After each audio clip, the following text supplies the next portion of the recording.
So I got a request from a friend of mine that lives up in Detroit or that area for a finial for one of two semi-matching secretaries that she had inherited. And one of them, the top center finial, had broken off. So she sent me a photograph of the finial, and it's mahogany, and then sent me a drawing of the finial to make a copy of one that'll go on the other, maybe a little different. So what I've done is I've glued up two pieces of mahogany so that it's the diameter of the largest part that they described to me, and I allowed for a 1-inch tenon at the very end so that when it goes in the cabinet it'll sit in there, and that will be turned on the lathe tomorrow. But initially her drawing that she gave me was not to scale, but had just diameters and heights.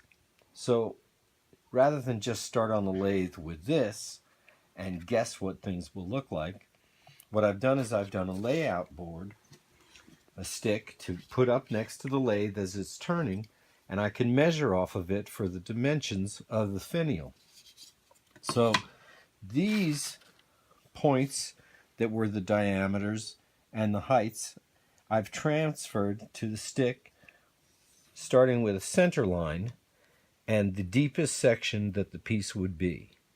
So now I know that this is the center of the whole finial, and all of these curves and everything will transfer as I measure them from the stick to the piece on the lathe. So in order to do these curves here and to get them more exact, I used a couple of tools by Starrett, which are radiuses.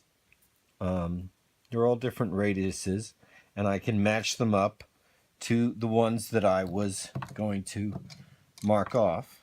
And it's not too exact, because I'll check at the lathe to see what looks fluid to me and what seems to match the photograph. But this gives me the basic pineapple finial on the top with the different bellied portions and the urn shape here, the sort of a Greek urn. And this one was not to scale, so this really gives me a better idea of what it's going to look like. These are different patterned radiuses that I use to help me to do the curves so they look proportional.